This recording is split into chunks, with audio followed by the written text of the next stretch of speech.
Friends, ದಿನದ ಎಲ್ಲ ಪ್ರಮುಖ ಸುದ್ದಿಯನ್ನು ನಿಮಗೆ ತಲುಪಿಸೋ ಮಸ್ತ್ ಮಗ ಚಾನೆಲ್ನ ಫುಲ್ ನ್ಯೂಸ್ಗೆ ಸ್ವಾಗತ. ನಾನು ಅಮರ್ ಪ್ರಸಾದ್. ಜಮ್ಮು ಕಾಶ್ಮೀರದಲ್ಲಿ ಅನಂತನಾಗ್ ಜಿಲ್ಲೆಯಲ್ಲಿ ಪೊಲೀಸರ ಮೇಲೆ ಉಗ್ರ ದಾಳಿಯಾಗಿದೆ. ಪಹಲ್ಗಾಮ್ ದಾಳಿ ನಂತರ ಮೊದಲ ಬಾರಿಗೆ ಜಮ್ಮು ಕಾಶ್ಮೀರದಲ್ಲಿ ಮತ್ತೊಮ್ಮೆ ಉಗ್ರ ಕೃತ್ಯ ರಿಪೀಟ್ ಆಗಿದೆ. ದಾಳಿಯಲ್ಲಿ ಓರ್ವ ಹೆಡ್ ಕಾನ್ಸ್ಟೇಬಲ್ ಹುತಾತ್ಮರಾಗಿದ್ದಾರೆ. ಇವರನ್ನ 35 ವರ್ಷದ ಆಶಿಕ್ ಹುಸೇನ್ ಖುರೇಶಿ ಅಂತ ಗುರುತಿಸಲಾಗಿದೆ.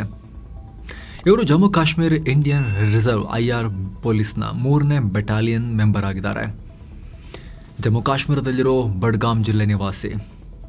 ಬುಧವಾರ ಮಧ್ಯಾಹ್ನ 12:30 ಸುಮಾರಿಗೆ ಈ ಘಟನೆ ಆಗಿದೆ. ಅಮರನಾಥ ಯಾತ್ರೆಯ ಸೆಕ್ಯೂರಿಟಿ ಡ್ಯೂಟಿಗೆ ಅನಂತನಾಗ್ನ ಲಾಲ್ ಚೌಕ್ ಬಳಿ ಪೊಲೀಸರ ಒಂದು ಟೀಮ್ ನಿಂತುಕೊಂಡಿತ್ತು. ಇಲ್ಲಿ ಆಶಿಕ್ ಹುಸೇನ್ ಕೂಡ ಡ್ಯೂಟಿಯಲ್ಲಿ ಇದ್ರು. ಆಗ ಉಗ್ರರು ಏಕಾಏಕಿ ಪೊಲೀಸರ ಮೇಲೆ ಗುಂಡಿನ ಮಳೆ ಸುರಿಸಿದ್ದಾರೆ. ತೀವ್ರ ಗಾಯಗೊಂಡಿದ್ದ ಆಶಿಕ್ ಹುಸೇನ್ರನ್ನ ಕೂಡಲೇ ಹಾಸ್ಪಿಟಲ್ಗೆ ಕರ್ಕೊಂಡು ಹೋಗಲಾಯಿತು. ಆದರೆ ಅಷ್ಟರಲ್ಲಿ ಅವರ ಪ್ರಾಣ ಹೋಗಿತ್ತು. ಪಾಕ್ ಮೂಲದ ಲಷ್ಕರ್ ಉಗ್ರ ಸಂಘಟನೆಗೆ ಸೇರಿರೋ ದಿ ರೆಸಿಸ್ಟೆನ್ಸ್ ಫ್ರಂಟ್ ಉಗ್ರ ಗುಂಪು ದಾಳಿಯ ಹೊಣೆಯನ್ನ ಹೊತ್ಕೊಂಡಿದೆ. ಪಹಲ್ಗಾಮ್ ದಾಳಿಯಲ್ಲೂ ಕೂಡ ಇದೇ ಹೆಸರು ನೀವು ಕೇಳಿರಬಹುದು. ಸದ್ಯ ಭದ್ರತಾ ಪಡೆಗಳು ಘಟನಾ ಸ್ಥಳವನ್ನ ಸುತ್ತುವರೆದಿದ್ದಾರೆ. ಉಗ್ರರನ್ನ ಬೇಟೆಯಾಡೋಕೆ ಆಪರೇಷನ್ ಲಾಂಚ್ ಮಾಡಿದ್ದಾರೆ. ಈ ದಾಳಿಯನ್ನ ಜಮ್ಮು ಕಾಶ್ಮೀರದ ಲೆಫ್ಟಿನೆಂಟ್ ಗವರ್ನರ್ ಮನೋಜ್ ಸಿನ್ಹಾ ಖಂಡಿಸಿದ್ದಾರೆ. ಇಂಥ ಹೇಡಿ ಕೆಲಸಕ್ಕೆ ನಾವು ಶಿಕ್ಷೆ ಕೊಡದೆ ಬಿಡೋದಿಲ್ಲ ಅಂತ ಹೇಳಿದ್ದಾರೆ. ನೀಟ್ ಪೇಪರ್ ಲೀಕ್ ಖಂಡಿಸಿ ದಿಲ್ಲಿಲಿ ಶುರುವಾಗಿರೋ ಪ್ರತಿಭಟನೆ ದೇಶವ್ಯಾಪಿ ದೊಡ್ಡ ಪ್ರಮಾಣದಲ್ಲಿ ವಿಸ್ತರಿಸಿದೆ. ಕರ್ನಾಟಕ, ಬಿಹಾರ, ತೆಲಂಗಾಣ ಹೀಗೆ ಎಲ್ಲಾ ಕಡೆ ಬಿಜೆಪಿ ಕಾಂಗ್ರೆಸ್ ನಡುವೆ ಹೊಡೆದಾಟ, ಕಲ್ಲು ತೂರಾಟ ಆಗೋ ಎಲ್ಲಾ ರೀತಿಯಾಗಿದೆ. ರಾಜ್ಯದಲ್ಲಿ ಶಾಸಕರೊಬ್ಬರ ಮೇಲೆ ಕಾಂಗ್ರೆಸ್ ಕಾರ್ಯಕರ್ತರು ಮೊಟ್ಟೆ ಎಸೆದಿದ್ದಾರೆ.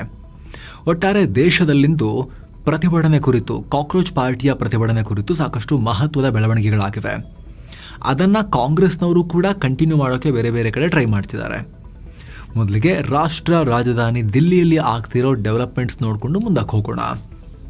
ದಿಲ್ಲಿಯ ಜಂತರ್ ಮಂತರ್ನಲ್ಲಿ ನಡೀತಾ ಇರೋ ಕಾಕ್ರೋಚ್ ಪಾರ್ಟಿಯ ಹೋರಾಟ ಇನ್ನಷ್ಟು ತೀವ್ರ ಆಗ್ತಾ ಇದೆ. ಬುಧವಾರ ಕೂಡ CJP ಪ್ರತಿಭಟನೆ ಹಿಂಸಾತ್ಮಕ ರೂಪವನ್ನು ಪಡೆದಿತ್ತು. ಕಲ್ಲು ತೂರಾಟ ಆಗಿ ದಿಲ್ಲಿ ACP ಜಯಪ್ರಕಾಶ್ ಅವರಿಗೆ ಗಾಯ ಆಗಿದೆ. ಅವ್ರನ್ನ ಹಾಸ್ಪಿಟಲ್ಗೆ ದಾಖಲು ಮಾಡಿ ಚಿಕಿತ್ಸೆ ಕೊಡಲಾಗ್ತಿದೆ. ಅತ್ತ ಕಾಕ್ರೋಚ್ ಪಾರ್ಟಿ ಕೇಂದ್ರ ಸರ್ಕಾರಕ್ಕೆ ದೊಡ್ಡ ವಾರ್ನಿಂಗ್ ಕೊಟ್ಟಿದೆ. ಜುಲೈ 20ನೇ ತಾರೀಕು ನಡೆದಿದ್ದು ಕೇವಲ ಟ್ರೇಲರ್ ಅಷ್ಟೇ. ಒಂದು ವೇಳೆ ಸರ್ಕಾರ ನಮ್ಮ ಬೇಡಿಕೆಗಳಿಗೆ ಮಣಿದೇ ಇದ್ರೆ ಮುಂದಿನ ದಿನಗಳಲ್ಲಿ ದಿಲ್ಲಿಗೆ ಲಕ್ಷಾಂತರ ಜನ ಮುತ್ತಿಗೆ ಹಾಕ್ತೀವಿ ಅಂತ ಕಾಕ್ರೋಚ್ ಪಾರ್ಟಿ ವಕ್ತಾರ ಆಶುತೋಷ್ ರಂಕಾ ಎಚ್ಚರಿಕೆ ಕೊಟ್ಟಿದ್ದಾರೆ. ಅಲ್ಲದೆ ನಾವಂತೂ ಹಿಂದೆ ಸರಿಯಲ್ಲ, ದೇಶದ ಯುವ ಜನತೆ ಈ ಸರ್ಕಾರವನ್ನೇ ಬುಡಮೇಲು ಮಾಡ್ತಾರೆ ಅಂತ ಕಾಕ್ರೋಚ್ ಪಾರ್ಟಿಯವರು ಹೇಳಿದ್ದಾರೆ. ಸ್ವಾತಂತ್ರ್ಯ ಹೋರಾಟದ ಬಳಿಕ ನಡೀತಿರೋ ಅತಿ ದೊಡ್ಡ ಹೋರಾಟ ಇದು ಅಂತ ಹೇಳಿದ್ದಾರೆ. ಅತ್ತ ಕೇಂದ್ರ ಸರ್ಕಾರ ಕೂಡ ಹೈ ಅಲರ್ಟ್ ಆಗಿದೆ. ಕೇಂದ್ರ ಗೃಹ ಸಚಿವಾಲಯ ದಿಢೀರಂತ ಕೋಲ್ಕತ್ತಾದಿಂದ 20 ಹೆಚ್ಚುವರಿ CRPF ತುಕಡಿಯನ್ನ ದಿಲ್ಲಿಗೆ ಏರ್ ಲಿಫ್ಟ್ ಮಾಡಿಸ್ತಾ ಇದೆ. ಒಂದು ತುಕಡಿಯಲ್ಲಿ ಸುಮಾರು 100 ಭದ್ರತಾ ಸಿಬ್ಬಂದಿ ಇರ್ತಾರೆ. ಅಂದ್ರೆ ಬರೋಬ್ಬರಿ 2,000 ಭದ್ರತಾ ಸಿಬ್ಬಂದಿಯನ್ನ ಎಕ್ಸ್ಟ್ರಾ ಕರೆಸಲಾಗ್ತಾ ಇದೆ. ಇನ್ನು ಧರ್ಮೇಂದ್ರ ಪ್ರಧಾನ್ ರಾಜೀನಾಮೆ, ವಾಂಗ್ಚುಕ್ ಬಿಡುಗಡೆ ಹಾಗೂ ಮೃತ ವಿದ್ಯಾರ್ಥಿಗಳ ಕುಟುಂಬಕ್ಕೆ 1 ಕೋಟಿ ರೂಪಾಯಿ ಪರಿಹಾರ ಕೇಳಿದ್ದ CJP ಈಗ 4ನೇ ಬೇಡಿಕೆ ಇಟ್ಟಿದೆ. ಜುಲೈ 20ರ ಶಾಂತಿಯುತ ಪ್ರತಿಭಟನಾಕಾರರ ಮೇಲಿನ ಎಲ್ಲ FIR ರದ್ದು ಮಾಡಬೇಕು ಅಂತ ಕಾಕ್ರೋಚ್ ಪಾರ್ಟಿ ಹೇಳಿದೆ.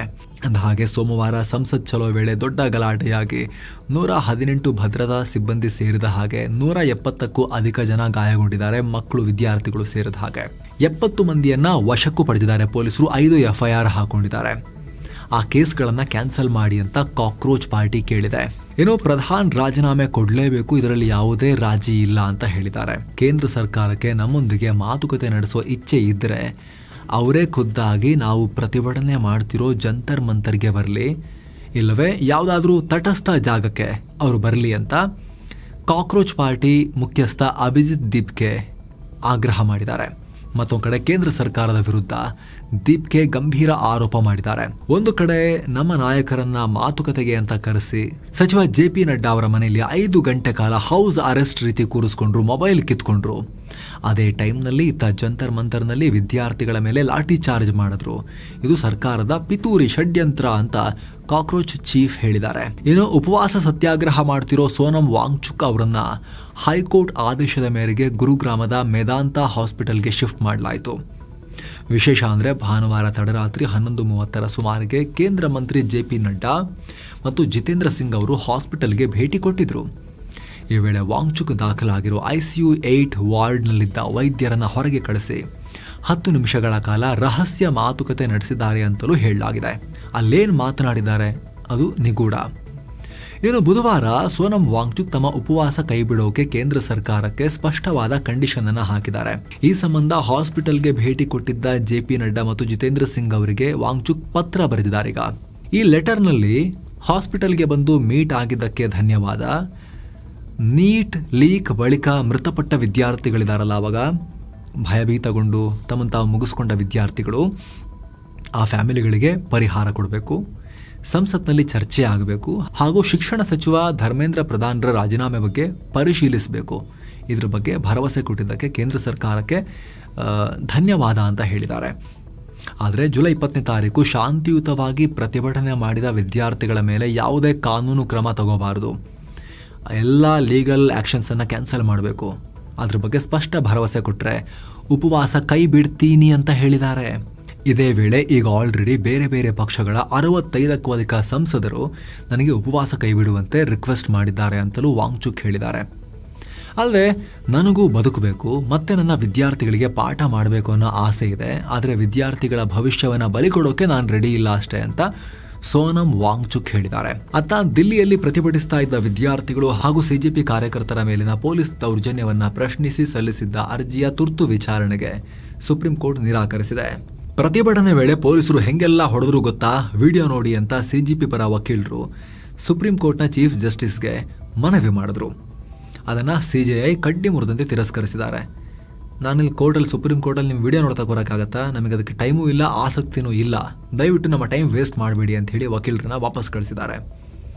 ಆದರೆ ಅತ್ತ ಇದೇ ಪ್ರೊಟೆಸ್ಟ್ ವೇಳೆ ಪೊಲೀಸ್ ದೌರ್ಜನ್ಯ ನಡೆಸಿದ್ದಾರೆ ಅಂತ ಹೇಳಿ ಇತ್ತೀಚೆಗೆ ದಿಲ್ಲಿ ಹೈಕೋರ್ಟ್ನಲ್ಲಿ ಸಾರ್ವಜನಿಕ ಅರ್ಜಿ ಸಲ್ಲಿಕೆಯಾಗಿತ್ತು. ಕೋರ್ಟ್ ಅದರ ವಿಚಾರಣೆ ನಡೆಸಿದೆ. ಈ ವೇಳೆ ಕೇಂದ್ರ ಸರ್ಕಾರ ಹಾಗೂ ದಿಲ್ಲಿ ಪೊಲೀಸರಿಗೆ ನೋಟಿಸ್ ಜಾರಿ ಮಾಡಿದೆ.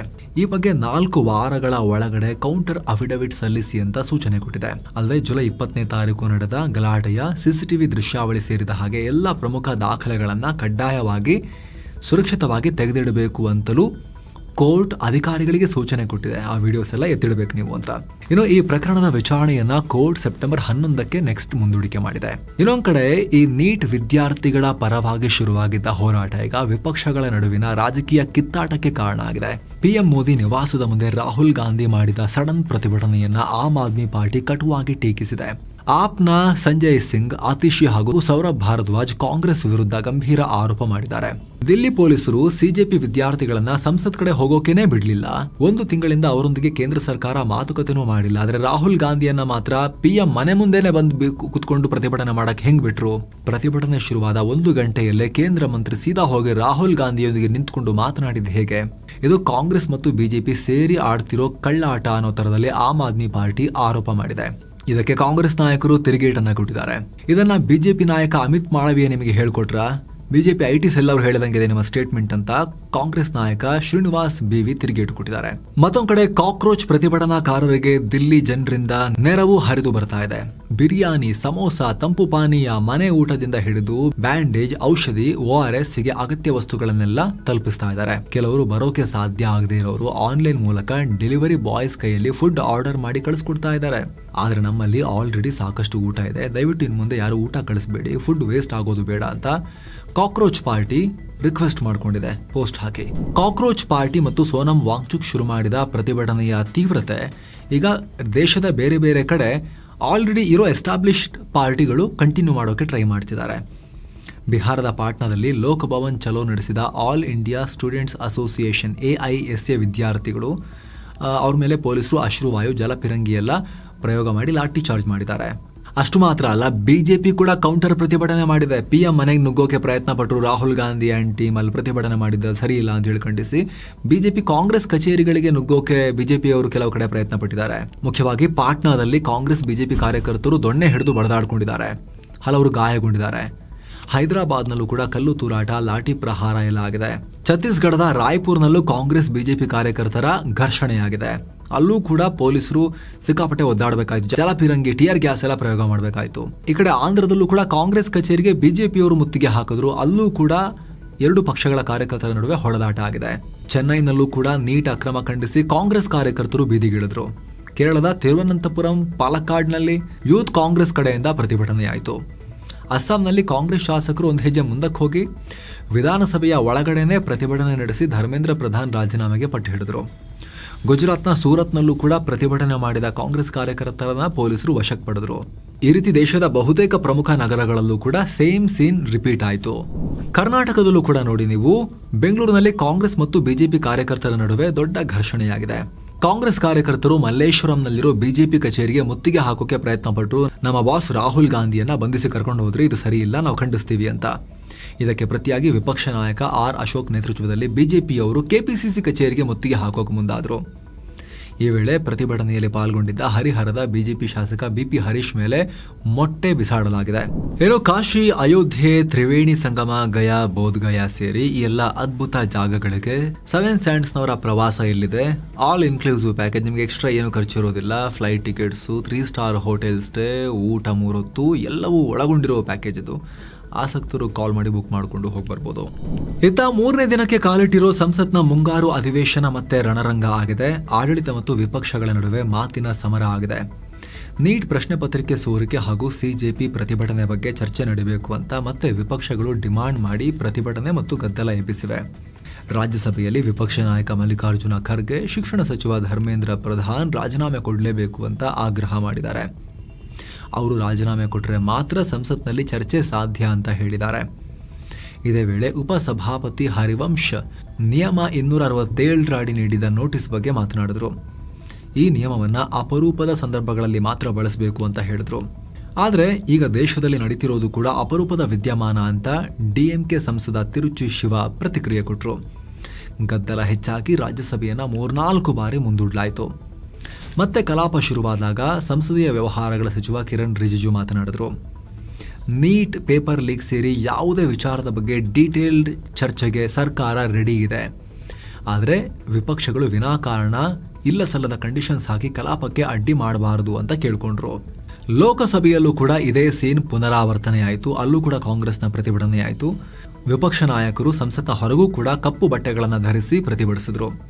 ಇತ ಸಮಾಜವಾದಿ ಪಾರ್ಟಿ ಮುಖ್ಯಸ್ಥ ಅಖಿಲೇಶ್ ಯಾದವ್ ಲೋಕಸಭೆಯಲ್ಲಿ ಸ್ಪೀಕರ್ ವಿರುದ್ಧ ಗರಂ ಆದರು. ಅಲ್ಲದೆ ಕಾಂಗ್ರೆಸ್ ಮತ್ತು ಬಿಜೆಪಿ ನಾಯಕರಿಗಷ್ಟೇ ಮಾತನಾಡೋಕೆ ಅವಕಾಶ ಕೊಟ್ಟಿದ್ದಕ್ಕೆ ಸರ್ಕಾರ ಮತ್ತು ಕಾಂಗ್ರೆಸ್ ನಡುವೆ ಡೀಲ್ ಆಗಿದೆಯಾ ಅಂತ ಅಖಿಲೇಶ್ ಕೂಡ ಪ್ರಶ್ನೆ ಮಾಡಿದ್ದಾರೆ. ಈಗ ಇಷ್ಟೆಲ್ಲ ಆದ್ಮೇಲೆ ಗದ್ದಲ ಉಂಟಾಗಿ ಲೋಕಸಭೆ ಮತ್ತು ರಾಜ್ಯಸಭೆ ಕಲಾಪಗಳನ್ನು ಗುರುವಾರ ಅಂದರೆ ಜುಲೈ 23ಕ್ಕೆ ಮುಂದೂಡಿಕೆ ಮಾಡಲಾಯಿತು. ಇತ ಕೇಂದ್ರ ರಕ್ಷಣಾ ಸಚಿವ ರಾಜನಾಥ್ ಸಿಂಗ್ ವಿಪಕ್ಷಗಳ ವಿರುದ್ಧ ವಾಗ್ದಾಳಿ ಮಾಡಿದ್ದಾರೆ. ವಿದ್ಯಾರ್ಥಿಗಳನ್ನು ವಿಪಕ್ಷಗಳು ರಾಜಕೀಯಕ್ಕೆ ದಾಳವಾಗಿ ಯೂಸ್ ಮಾಡ್ಕೊಳ್ತಿದ್ದಾರೆ. ಸಂಸತ್ನಲ್ಲಿ ಚರ್ಚೆ ಮಾಡೋ ಬದಲು ರಸ್ತೆಯಲ್ಲಿ ಸಮಸ್ಯೆ ಬಗೆಹರಿಸೋಕೆ ಪ್ರಯತ್ನ ಪಡ್ತಾ ಇದ್ದಾರೆ. ಇದು ಸರಿಯಲ್ಲ ಅಂತ ಹೇಳಿದ್ದಾರೆ. ಪ್ರಜಾಪ್ರಭುತ್ವದಲ್ಲಿ ಪ್ರತಿಯೊಬ್ಬರು ಸಂಸತ್ನಲ್ಲಿ ಜನರ ಸಮಸ್ಯೆಗಳ ಬಗ್ಗೆ ಚರ್ಚೆ ಮಾಡಬೇಕು ಅಂತ ಹೇಳಿದ್ದಾರೆ. ಈ ನಡುವೆ ಶಿಕ್ಷಣ ಮಂತ್ರಿ ಧರ್ಮೇಂದ್ರ ಪ್ರಧಾನ್ ಸ್ಪೀಕರ್ ಓಂ ಬಿರ್ಲಾ ಅವರನ್ನ ಮೀಟ್ ಆಗಿದ್ದಾರೆ. ಲೋಕಸಭೆಯಲ್ಲಿ ನೀಟ್ ವಿವಾದದ ಬಗ್ಗೆ ಚರ್ಚಿಸೋಕೆ ಸರ್ಕಾರ ಒಪ್ಪಿಕೊಂಡಿದೆ. ಚರ್ಚೆಯ ನಿಯಮ, ದಿನಾಂಕ ಮತ್ತು ಸಮಯ ನಿಗದಿ ಮಾಡೋಕೆ ಸರ್ವ ಪಕ್ಷಗಳ ಸಭೆ ಕರೀರಿ ಅಂತ ಮನವಿ ಮಾಡಿದ್ದಾರೆ. ಶರದ್ ಪವಾರ್ ಎನ್ಸಿಪಿ ಎನ್ಡಿಎ ಸೇರುತ್ತೆ ಅನ್ನೋ ಊಹಾಪೋಹಗಳ ನಡುವೆ ಶರದ್ ಪವಾರ್ ಅವರು ಪಿಎಂ ಮೋದಿ ಅವರನ್ನ ಮೀಟ್ ಆಗಿದ್ದಾರೆ. ಆ ಟೈಮ್ನಲ್ಲಿ ಪುತ್ರಿ ಸುಪ್ರಿಯಾ ಸುಳೆ ಕೂಡ ಮೀಟಿಂಗಿಗೆ ಹೋಗಿದ್ರು. ಈ ಭೇಟಿ ವೇಳೆ ರೈತರ ಸಮಸ್ಯೆಗಳು, ನೀರಾವರಿ ಸಮಸ್ಯೆಗಳ ಬಗ್ಗೆ ಚರ್ಚೆ ಮಾಡಿದ್ದೀವಿ ಅಂತ ಅವರು ಹೊರಗಡೆ ಆ ರೀತಿ ಅಫಿಷಿಯಲ್ ಸ್ಟೇಟ್ಮೆಂಟ್ ಕೊಟ್ಟಿದ್ದಾರೆ. ಆದರೆ ಸ್ನೇಹಿತರೆ, ಮುಂಗಾರು ಅಧಿವೇಶನದಲ್ಲಿ ಕೇಂದ್ರ ಸರ್ಕಾರ ಡಿಲಿಮಿಟೇಷನ್ ಬಿಲ್ ತರೋಕೆ ಪ್ಲಾನ್ ಮಾಡ್ತಾ ಇದೆ. ಆದರೆ ಬಿಲ್ ಪಾಸ್ ಆಗೋಕೆ ಸಂಸತ್ನಲ್ಲಿ ಸರ್ಕಾರಕ್ಕೆ 3/2 ಬೆಂಬಲ ಬೇಕು. ಹೀಗಾಗಿ ಶರದ್ ಪವಾರ್ ಬಣದ 8 ಸಂಸದರ ಬೆಂಬಲ ಸರ್ಕಾರಕ್ಕೆ ಮುಖ್ಯ. 50% ಸೀಟು ಹೆಚ್ಚಳ ಮಾಡ್ತೀವಿ ಅನ್ನೋ ಲಿಖಿತ ಭರವಸೆ ಕೊಡಿ, ಆಮೇಲೆ ಇದ್ರ ಬಗ್ಗೆ ಚರ್ಚೆ ಮಾಡ್ತೀವಿ ಅಂತ ಸುಪ್ರಿಯಾ ಸುಳೆ ಹೇಳಿಕೆಯನ್ನು ಕೊಟ್ಟಿದ್ರು. ಒಂಥರ ಓಕೆ, ನಾವು ಇಂಟ್ರೆಸ್ಟೆಡ್ ಇದ್ದೀವಿ, ಸಪೋರ್ಟ್ ಮಾಡೋಕ್ಕೆ ಅನ್ನೋ ಥರದಲ್ಲೇ ಇತ್ತು ಅವರ ಸ್ಟೇಟ್ಮೆಂಟ್. ಅದರ ಬೆನ್ನಲ್ಲೇ PM ಮೋದಿ ಅವರನ್ನ ಶರದ್ ಪವಾರ್ ಅವರು ಮೀಟ್ ಆಗಿರೋದು ಇನ್ನಷ್ಟು ಕುತೂಹಲಕ್ಕೆ ಕಾರಣ ಆಗ್ತಾ ಇದೆ. ಈ ನಡುವೆ ಲೋಕಸಭಾ ವಿಪಕ್ಷ ನಾಯಕ ರಾಹುಲ್ ಗಾಂಧಿ ಪ್ರೆಸ್ ಕಾನ್ಫರೆನ್ಸ್ ನಡೆಸಿದ್ದಾರೆ. ಈ ವೇಳೆ ರಾಹುಲ್ ಗಾಂಧಿ ಏನು ಹೇಳಿದ್ದಾರೆ ಗೊತ್ತಾ? PM ನಿವಾಸದ ಬಳಿ ಪ್ರತಿಭಟನೆ ಮಾಡ್ತಿದ್ದಾಗ ಒಬ್ಬರು ಪೊಲೀಸರು ಬಂದು ನನ್ನ ಕಿವಿಯಲ್ಲಿ ಹೇಳಿದ್ರು, ರಾಹುಲ್ ಗಾಂಧಿ ಅವರೇ, ಈ ಸರ್ಕಾರವನ್ನು ಕಿತ್ತು ಹಾಕಿ, ನೀವು ಈ ಸರ್ಕಾರಕ್ಕೂ ಹಟಾಯಿಯೇ ಅಂತ ಕಿವಿಯಲ್ಲಿ ಗುಟ್ಟಾಗಿ ನನಗೆ ಪೊಲೀಸರೇ ಹೇಳಿದ್ರು ಅಂತ ರಾಹುಲ್ ಗಾಂಧಿ ಹೇಳಿಕೆ ಕೊಟ್ಟಿದ್ದಾರೆ. ಜೊತೆಗೆ ನನ್ನ ಮೂಗಲ್ಲಿ ರಕ್ತ ಬರೆಯೋ ಥರ ಪಂಚ್ ಮಾಡಿದ್ರು, ಮೂಗಿಂದ ರಕ್ತ ಬಂತು, ನನಗೇನು ತೊಂದರೆ ಇಲ್ಲ, ನಾನು ಎಷ್ಟು ಬೇಕಾದರೂ ಪಂಚ್ ತಿಂದು ನನಗೆ ಅಭ್ಯಾಸ ಇದೆ ಅಂಥೇಳಿ ರಾಹುಲ್ ಗಾಂಧಿ ಹೇಳಿಕೆ ಕೊಟ್ಟಿದ್ದಾರೆ. ನಾನು ಈ ದೇಶದ ಜನರಿಗೋಸ್ಕರ ಮಾತಾಡೋದನ್ನು ಕಂಟಿನ್ಯೂ ಮಾಡ್ತೀನಿ ಅಂತ ಹೇಳಿದ್ದಾರೆ.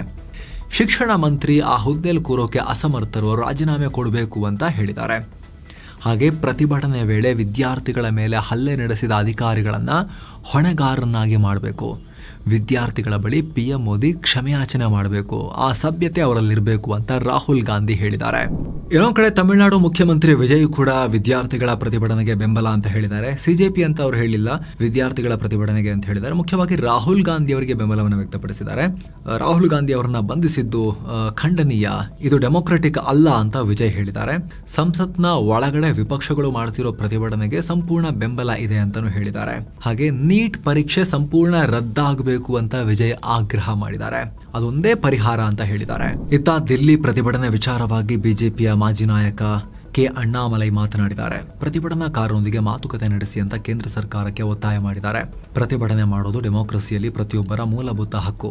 ಆದರೆ ವಿದ್ಯಾರ್ಥಿಗಳೊಂದಿಗೆ ಮಾತುಕತೆ ನಡೆಸೋಕೆ ಕೇಂದ್ರ ಸರ್ಕಾರ ಇಷ್ಟು ಲೇಟ್ ಮಾಡಿದ್ಯಾಕೆ ಅಂತ ಅಣ್ಣಾಮಲೈ ಪ್ರಶ್ನೆ ಮಾಡಿದ್ದಾರೆ. ಟ್ರಾನ್ಸ್ಪರೆಂಟ್ ಆಗಿರಬೇಕು ಸರ್ಕಾರ, ಅರ್ಥಪೂರ್ಣ ಚರ್ಚೆ ನಡೆಸಿ ಕ್ರಮ ತಗೋಬೇಕು, ವಿದ್ಯಾರ್ಥಿಗಳೊಂದಿಗೆ ಮಾತನಾಡಿ ಅಂತ ಆಗ್ರಹ ಮಾಡಿದ್ದಾರೆ.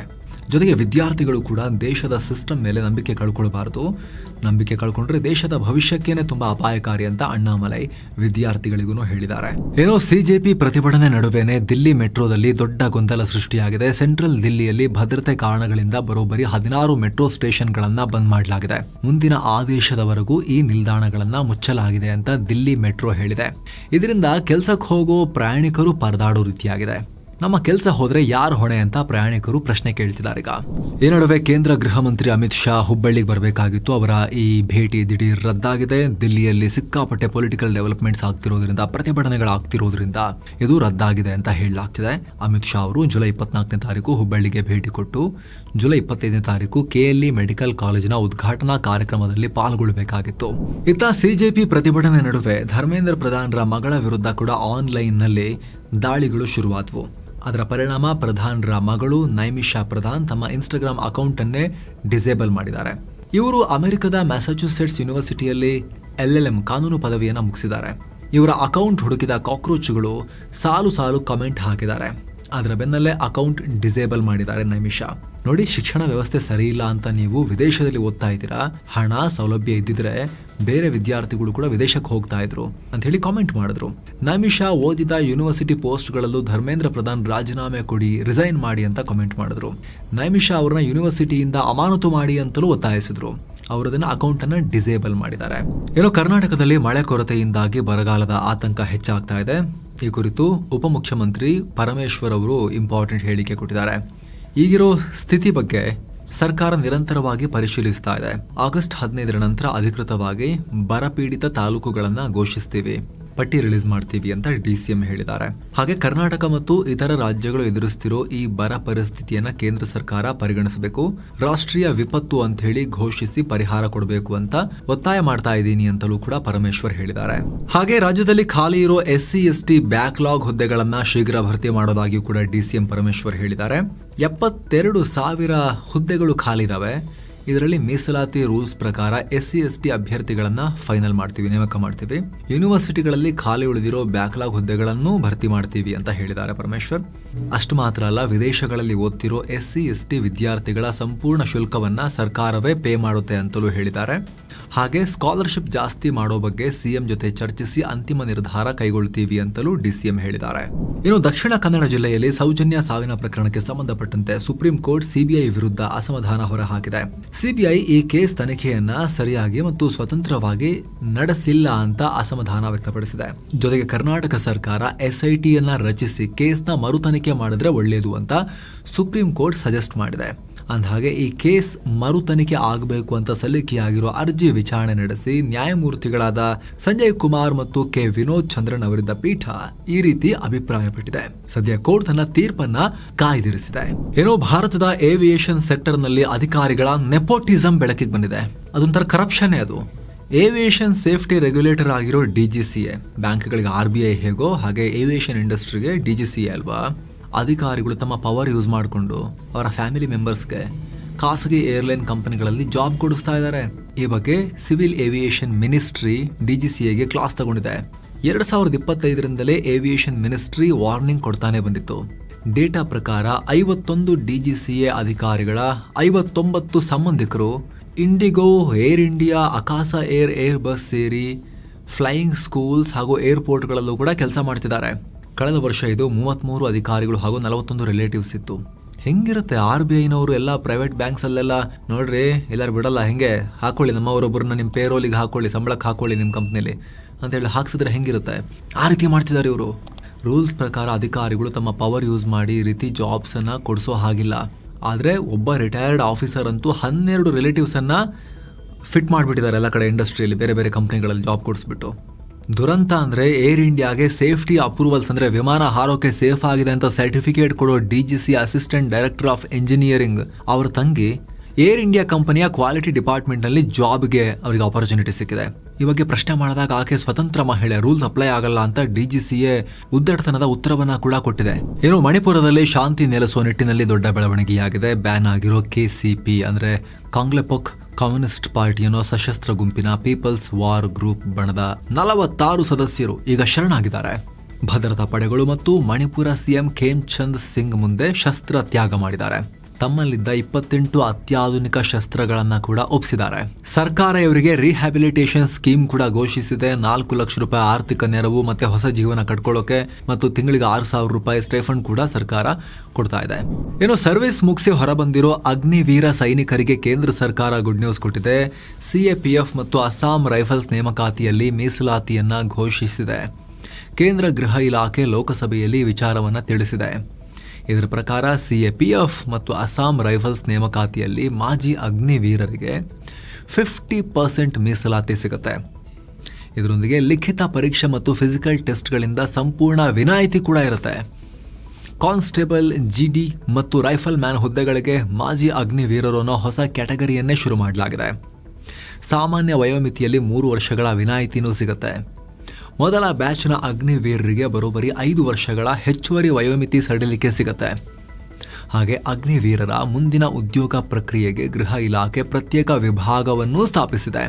ಮೊದಲು 2023 ಮಾರ್ಚ್ನಲ್ಲಿ 10% ಮೀಸಲಾತಿ ಮತ್ತು ಫಿಸಿಕಲ್ ಟೆಸ್ಟ್ನಿಂದ ಮಾತ್ರ ವಿನಾಯಿತಿ ಇತ್ತು. ಆಮೇಲೆ BSF ಅಲ್ಲಿ ಮತ್ತು CISFನಲ್ಲಿ ಮೀಸಲಾತಿಯನ್ನ 50%ಗೆ ಹೆಚ್ಚಿಸೋಕೆ ಕೇಳ್ಕೊಂಡಿದ್ರು. ಈಗ ಸರ್ಕಾರ 50% ಮೀಸಲಾತಿ ಮತ್ತು ಪರೀಕ್ಷೆಗಳ ವಿನಾಯಿತಿಯನ್ನ ಅಧಿಕೃತವಾಗಿ ಡಿಕ್ಲೇರ್ ಮಾಡಿದೆ.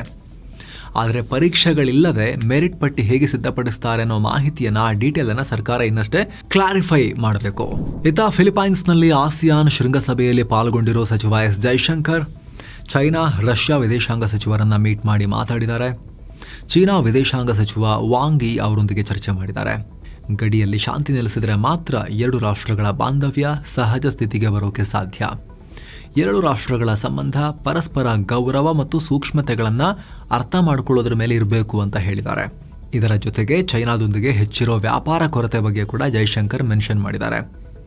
ಚೀನಾ ಮಾರುಕಟ್ಟೆಯಲ್ಲಿ ಭಾರತಕ್ಕೆ ನ್ಯಾಯಯುತ ಪ್ರವೇಶ ಮಾರ್ಕೆಟ್ ಆಕ್ಸೆಸ್ ಸಿಗಬೇಕು ಅಂತ ಹೇಳಿದ್ದಾರೆ. ಇತ್ತ ರಷ್ಯಾ ವಿದೇಶಾಂಗ ಸಚಿವ ಸೆರ್ಗಿ ಲವ್ರೋವ್ ಜೊತೆ ಕೂಡ ಜೈಶಂಕರ್ ಮೀಟಿಂಗ್ ಮಾಡಿದ್ದಾರೆ. ಬ್ಲ್ಯಾಕ್ ಸೀನಲ್ಲಿ ರಷ್ಯಾ ದಾಳಿಗೆ 4 ಭಾರತೀಯ ನಾವಿಕರು ಸಾವನ್ನಪ್ಪಿದ ಘಟನೆ ಬಗ್ಗೆ ಕಳವಳ ವ್ಯಕ್ತಪಡಿಸಿದ್ದಾರೆ. ರಷ್ಯಾ ಯುಕ್ರೇನ್ ಯುದ್ಧ, ವ್ಯಾಪಾರ, ಎನರ್ಜಿ ಬಗ್ಗೆ ಕೂಡ ಚರ್ಚೆಯಾಗಿದೆ. ಹಾಗೆ ಅಮೆರಿಕ ವಿದೇಶಾಂಗ ಕಾರ್ಯದರ್ಶಿ ಮಾರ್ಕೋ ರುಬಿಯೋ ಅವರನ್ನು ಕೂಡ ಜೈಶಂಕರ್ ಮೀಟ್ ಆಗಿದ್ದಾರೆ. ಟ್ರೇಡ್, ಟ್ಯಾರಿಫ್, ರಕ್ಷಣೆ, AI ಮತ್ತು ಕ್ರಿಟಿಕಲ್ ಮಿನರಲ್ಸ್ ಬಗ್ಗೆ ಡಿಸ್ಕಷನ್ ಆಗಿದೆ. ಇಂಡೋ ಪ್ಯಾಸಿಫಿಕ್ ವಲಯದ ಸೆಕ್ಯೂರಿಟಿ ಬಗ್ಗೆನೂ ಚರ್ಚೆ ಮಾಡಿದ್ದಾರೆ. ಕೆನಡಾ ವಿದೇಶಾಂಗ ಸಚಿವೆ ಅನಿತಾ ಆನಂದ್ ಜೊತೆನೂ ಜೈಶಂಕರ್ ಅವರು ದ್ವಿಪಕ್ಷೀಯ ಮಾತುಕತೆ ಮಾಡಿದ್ದಾರೆ. ಇದರೊಂದಿಗೆ ಸಿಂಗಪೂರ್, ಫಿಲಿಪೈನ್ಸ್ ಮತ್ತು ಆಸ್ಟ್ರೇಲಿಯಾ ವಿದೇಶಾಂಗ ಸಚಿವರನ್ನು ಕೂಡ ಜೈಶಂಕರ್ ಮೀಟ್ ಮಾಡಿ ಮಾತುಕತೆ ನಡೆಸಿದ್ದಾರೆ. ಇನ್ನು ಭಾರತ ಮತ್ತು ನೇಪಾಳ ನಡುವೆ ಜುಲೈ 20ನೇ ತಾರೀಕು ಭಾರತದಿಂದ ಹೊರಟ ಮೊದಲ ಡೈರೆಕ್ಟ್ ಕಮರ್ಷಿಯಲ್ ಸರಕು ಸಾಗಾಣಿಕೆ ರೈಲು ಅಂದರೆ ಫ್ರೈಟ್ ಟ್ರೈನ್ ನೇಪಾಳದ ಬಿರಾಟ್ ನಗರ್ನಲ್ಲಿರೋ ಕಸ್ಟಮ್ಸ್ ಯಾರ್ಡ್ ತಲುಪಿದೆ. ಈ ಟ್ರೈನ್ ಕಲ್ಕತ್ತಾ ಪೋರ್ಟ್ನಿಂದ ಹೊರಟಿತ್ತು. 40 ವ್ಯಾಗನ್ಗಳಿದ್ವು. ಇದರಲ್ಲಿ ಕಾಳುಗಳನ್ನು ತುಂಬಲಾಗಿತ್ತು. 2025 ನವೆಂಬರ್ನಲ್ಲಿ India Nepal treaty of transit ಪ್ರೋಟೋಕಾಲ್ಗೆ ತಿದ್ದುಪಡಿ ತಂದು ಲೆಟರ್ ಆಫ್ ಎಕ್ಸ್ಚೇಂಜ್ಗೆ ಸೈನ್ ಮಾಡಲಾಗಿತ್ತು. ಅದರ ಅನ್ವಯ ಓಡ್ತಿರೋ ಮೊದಲ ಕಮರ್ಷಿಯಲ್ ಕಾರ್ಗೋ ಟ್ರೈನ್ ಇದಾಗಿದೆ. ಇನ್ನು ಭಾರತದ ಷೇರುಪೇಟೆ ಮತ್ತೆ ರೆಡ್ನಲ್ಲಿತ್ತು. ದಿನದ ವಹಿವಾಟಿನ ಅಂತ್ಯಕ್ಕೆ ಸೆನ್ಸೆಕ್ಸ್ 715 ಪಾಯಿಂಟ್ಸ್ ಅಥವಾ 0.92% ಕ್ರ್ಯಾಶ್ ಆಗಿ 76,755ಕ್ಕೆ ಇಳಿದಿದೆ. ನಿಫ್ಟಿ 191 ಪಾಯಿಂಟ್ಸ್ ಅಥವಾ 0.79% ಬಿದ್ದು 23,996ಕ್ಕೆ ರೀಚ್ ಆಗಿದೆ. Nifty mid cap index 1.09% down ಆದರೆ ಸ್ಮಾಲ್ ಕ್ಯಾಪ್ ಇಂಡೆಕ್ಸ್ 1.54% ಡೌನ್ ಆಗಿದೆ. ನಿರಂತರ 3ನೇ ದಿನವೂ ಷೇರುಪೇಟೆ ಲಾಸ್ನಲ್ಲೇ ಎಂಡ್ ಆಗಿದೆ. ಇದಕ್ಕೆ ಮುಖ್ಯ ಕಾರಣ ಅಮೆರಿಕ ಅಧ್ಯಕ್ಷ ಡೊನಾಲ್ಡ್ ಟ್ರಂಪ್. ಅಮೆರಿಕ ಆಮದು ಮಾಡಿಕೊಳ್ಳೋ ಎಲ್ಲ ಜನರಿಕ್ ಔಷಧಿಗಳ ಮೇಲೆ ಟ್ಯಾರಿಫ್ ಅನ್ನ ಘೋಷಿಸಿದ್ರು. ಇದು ಮಾರ್ಕೆಟ್ಗೆ ದೊಡ್ಡ ಹೊಡೆತ ಕೊಟ್ಟಿದೆ. ಅತ್ತ ಅಮೆರಿಕ ಮತ್ತು ಇರಾನ್ ಸಂಘರ್ಷ ವಿಸ್ತರಣೆ ಆಗ್ತಾನೆ ಇದೆ. ಟ್ರಂಪ್ ಬೇರೆ ಇರಾನ್ನ ಪಿಕಾಕ್ಸ್ ಮೌಂಟೇನ್ ಮೇಲೆ ದಾಳಿ ಮಾಡ್ತೀವಿ ಅಂತ ವಾರ್ನಿಂಗ್ ಕೊಟ್ಟಿದ್ದಾರೆ. ಕ್ರೂಡ್ ಆಯಿಲ್ ಬೆಲೆನೂ ಏರಿಕೆಯಾಗ್ತಿದೆ. ನಾವು ಫುಲ್ ನ್ಯೂಸ್ ಮಾಡೋ ಟೈಮ್ನಲ್ಲಿ ಬ್ರೆಂಟ್ ಕ್ರೂಡ್ ಆಯಿಲ್ ಪ್ರೈಸ್ 100 ಹತ್ರಕ್ಕೆ ಹರ್ಕೊಂಡು ಹೋಗ್ತಾ ಇದೆ. $94, $94.95 ನಡುವೆ ಇತ್ತು. ಇತ್ತ ಡಾಲರ್ ಮುಂದೆ ರೂಪಾಯಿ ಮೌಲ್ಯ ಕೂಡ ಬೀಳ್ತಾ ಇದೆ. ಕ್ರೂಡ್ ಆಯಿಲ್ ಪ್ರೈಸ್ ಜಾಸ್ತಿ ಆಗ್ತಿರೋದ್ರಿಂದ ಹಾಗಾಗಿ ಷೇರುಪೇಟೆ ಬಿತ್ತು. IndiGo, doctor Reddy's laboratories, Jio financial services, Infosys, Axis bank ರೆಡ್ನಲ್ಲಿದ್ವು. Bajaj auto, Nestle India, Tata consumer, Eternal, power grid, ONGC ಗ್ರೀನ್ನಲ್ಲಿದ್ವು. BSEನಲ್ಲಿ 1458 ಸ್ಟಾಕ್ಸ್ ಗ್ರೀನ್ನಲ್ಲಿದ್ರೆ 2780 ಸ್ಟಾಕ್ಸ್ ರೆಡ್ನಲ್ಲಿದ್ವು. ಡಾಲರ್ ಮುಂದೆ ರೂಪಾಯಿ ಮೌಲ್ಯ 34 ಪೈಸೆ ಕುಸಿದು $96.59 ಆಯಿತು. ಇನ್ನು Q1 ರಿಸಲ್ಟ್ಸ್ ಕಡೆಗೆ ನೋಡೋದಾದ್ರೆ ನೆಸ್ಲೆ ಇಂಡಿಯಾದ net profit year on year 48% rise ಆಗಿ $958 ಕೋಟಿ ತಲುಪಿದೆ. ಆದಾಯದಲ್ಲಿ 25% ಹೆಚ್ಚಾಗಿ $6,378 ಕೋಟಿ ಗಳಿಸಿದೆ. ಇನ್ನು ಭಾರತದ ಸೆಮಿಕಂಡಕ್ಟರ್ ಮತ್ತು ಚಿಪ್ ಮ್ಯಾನುಫ್ಯಾಕ್ಚರಿಂಗ್ ಸೆಕ್ಟರ್ಗೆ ಇನ್ನೊಂದು ಬೂಸ್ಟ್ ಸಿಕ್ಕಿದೆ. Defence engineering company Paras defence and space ಟೆಕ್ನಾಲಜೀಸ್ನ ಸಬ್ಸಿಡರಿ ಆಗಿರೋ ಪಾರಾಸ್ ಸೆಮಿಕಂಡಕ್ಟರ್ಸ್ ಮಧ್ಯಪ್ರದೇಶದಲ್ಲಿ ಬರೋಬ್ಬರಿ $6,200 ಕೋಟಿ ಹೂಡಿಕೆ ಮಾಡೋಕೆ ಮುಂದಾಗಿದೆ. ಈ ಇನ್ವೆಸ್ಟ್ಮೆಂಟ್ ಮೂಲಕ ಮಧ್ಯಪ್ರದೇಶದ ಇಂದೋರ್, ಉಜ್ಜಯಿನಿ ರೀಜನ್ ನಲ್ಲಿ ಅಡ್ವಾನ್ಸ್ ಸೆಮಿಕಂಡಕ್ಟರ್ ಪ್ಯಾಕೇಜಿಂಗ್ ಫೆಸಿಲಿಟಿ ಶುರು ಮಾಡ್ತಿದ್ದಾರೆ. ಇದಕ್ಕಾಗಿ ಮಧ್ಯಪ್ರದೇಶ ಸರ್ಕಾರದ ಡಿಪಾರ್ಟ್ಮೆಂಟ್ ಆಫ್ ಸೈನ್ಸ್ ಅಂಡ್ ಟೆಕ್ನಾಲಜಿಯೊಂದಿಗೆ MOUಗೆ ಸೈನ್ ಹಾಕಿದ್ದಾರೆ. ಇನ್ನು ಭಾರತದ ಪ್ರಮುಖ ಆಟೋಮೊಬೈಲ್ ಕಂಪನಿ ಮಾರುತಿ ಸುಜುಕಿ ಆಗಸ್ಟ್ನಿಂದ ಎಲ್ಲಾ ಮಾಡೆಲ್ಗಳ ಕಾರುಗಳ ಬೆಲೆಯನ್ನ $30,000 ವರೆಗೆ ಜಾಸ್ತಿ ಮಾಡ್ತಾ ಇದೀವಿ ಅಂತ ಹೇಳಿದ್ದಾರೆ. ಯುದ್ಧದಿಂದಾಗಿ ಗ್ಲೋಬಲ್ ಟ್ರೇಡ್ ರೂಟ್ಸ್ ಮತ್ತು ಎನರ್ಜಿ ಮಾರ್ಕೆಟ್ಗೆ ಹೊಡೆತ ಬಿದ್ದು ರಾ ಮೆಟೀರಿಯಲ್ ಕಾಸ್ಟ್ ಜಾಸ್ತಿ ಆಗಿದೆ. ಕಂಟಿನ್ಯೂಸ್ಲಿ ನಮ್ಮ ಇನ್ಪುಟ್ ಕಾಸ್ಟ್, ಪ್ರೊಡಕ್ಷನ್ಗೆ ನಾವು ಹಾಕೋ ಖರ್ಚು ಜಾಸ್ತಿ ಆಗಿದೆ. ಇನ್ಫ್ಲೇಷನ್ ಕೂಡ ಇದೆ. ಹಾಗಾಗಿ ಈ ರೀತಿ ಮಾಡಬೇಕಾಗಿದೆ ಅಂತ ಕಂಪನಿ ಹೇಳಿದೆ. ಸಾಮಾನ್ಯವಾಗಿ ನೆಕ್ಸ್ಟ್ ಹಬ್ಬ ಸೀಸನ್ ಬಂದಾಗ ಒಂಚೂರು ಆಫರ್ ಕೊಡಬೇಕಲ್ಲ, ಸೊ ಅವಾಗ ಮಾಡೋಕ್ಕಾಗಲ್ಲ. ಎಲ್ಲ ಆಫರ್ ಕೊಡ್ತಿರ್ಬೇಕಾದ್ರೆ ಇವರು ಜಾಸ್ತಿ. ಸೊ ಅದಕ್ಕಿಂತ ಮುಂಚೆನೇ ಆಗಸ್ಟ್ನಲ್ಲೇ ಮಾಡಿಕೊಂಡ್ರೆ ಮತ್ತೆ ಆಫರ್ ಕೂಡ ಕರೆಕ್ಟ್ ಆಗುತ್ತೆ ಅನ್ನೋ ಲೆಕ್ಕಾಚಾರ ಕೂಡ ಇರ್ಬೋದು ಮಾರುತಿ ಅವ್ರದ್ದು. ಇನ್ನು ಚಿನ್ನ ಮತ್ತು ಬೆಳ್ಳಿ ಬೆಲೆ ವಿಚಾರಕ್ಕೆ ಬಂದರೆ 24 ಕ್ಯಾರೆಟ್ನ 10 ಗ್ರಾಂ ಚಿನ್ನದ ಬೆಲೆಯಲ್ಲಿ $2,146 ಹೆಚ್ಚಾಗಿ $1,45,283 ಆಗಿದೆ. 22 ಕ್ಯಾರೆಟ್ನ 10 ಗ್ರಾಂ ಚಿನ್ನದ ಬೆಲೆಯಲ್ಲಿ $1,966 ಹೆಚ್ಚಾಗಿ $1,33,079 ಆಗಿದೆ. 1 ಕೆಜಿ ಬೆಳ್ಳಿ ಬೆಲೆಯಲ್ಲಿ $2,256 ಹೆಚ್ಚಾಗಿ $2,25,460 ಆಗಿದೆ. ಸೊ ಫ್ರೆಂಡ್ಸ್, ಇದಾಗಿತ್ತು ಇವತ್ತಿನ ಫುಲ್ ನ್ಯೂಸ್. ನಾವು ಕುಯ್ದಿಲ್ಲ, ಹೇಳದಿಲ್ಲ, ಕಿರ್ಚಾಡಿಲ್ಲ. ಕೇವಲ ಸುದ್ದಿಯ ರೀತಿಯಲ್ಲಿ ನಮಗೆ ತಲುಪಿಸುವ ಪ್ರಯತ್ನವನ್ನು ಮಾಡಿದ್ದೇವೆ. ನಮ್ಮ ಈ ಪ್ರಯತ್ನ ನಿಮಗೆ ಇಷ್ಟ ಆಗ್ತಾ ಇದ್ರೆ ಸ್ನೇಹಿತರೆ, ಆಸಕ್ತ ವೀಕ್ಷಕರು ವಿಡಿಯೋ ಕೆಳಗಿರೋ ಜಾಯಿನ್ ಬಟನ್ ಮೂಲಕ ನಮ್ಮ ಚಾನಲ್ಗೆ ಮೆಂಬರ್ಸ್ ಆಗಿ ಜಾಯಿನ್ ಆಗ್ಬೋದು. ಆಗ ಜಾಯಿನ್ ಆಗಿರೋ ಮೆಂಬರ್ಸ್ಗೆ ನಾವು ಪ್ರತ್ಯೇಕವಾಗಿ ಮೆಂಬರ್ ಓನ್ಲಿ ವಿಡಿಯೋಸನ್ನು, ಎಕ್ಸ್ಕ್ಲೂಸಿವ್ ವಿಡಿಯೋಸನ್ನು ಪಬ್ಲಿಷ್ ಮಾಡ್ತಾ ಇದ್ದೀವಿ. ಅದನ್ನು ನೀವು ನೋಡೋಕೆ ಶುರು ಮಾಡ್ಬೋದು. ಅದು ಮಾತ್ರವಲ್ಲದೆ ಹಲವಾರು special report, all audience videos ಕೂಡ ನಾವು ಮೆಂಬರ್ಸ್ಗೆ ಅರ್ಲಿ ಆಕ್ಸೆಸ್ ಕೊಡೋ ಪ್ರಯತ್ನವನ್ನು ಕೂಡ ಮಾಡ್ತಾ ಇದ್ದೇವೆ. ಎಲ್ಲಕ್ಕಿಂತ ಹೆಚ್ಚಾಗಿ ನಿಮ್ಮ ಒಂದೊಂದು ಮೆಂಬರ್ಶಿಪ್ ಕೂಡ ನಮ್ಮ ಚಾನಲ್ಗೆ ನೀವು ಕೊಡೋ ಅತಿ ದೊಡ್ಡ ಬೆಂಬಲ ಸ್ನೇಹಿತರೆ. ಆಸಕ್ತ ವೀಕ್ಷಕರು ವಿಡಿಯೋ ಕೆಳಗಿರೋ ಜಾಯಿನ್ ಬಟನ್ ಮೇಲೆ ಕ್ಲಿಕ್ ಮಾಡಿ ಡೀಟೇಲ್ಸ್ ಚೆಕ್ ಮಾಡಿ ಮತ್ತೆ ಭೇಟಿ ಆಗ್ತಿರೋಣ ಸ್ನೇಹಿತರೆ. ನಮಸ್ಕಾರ.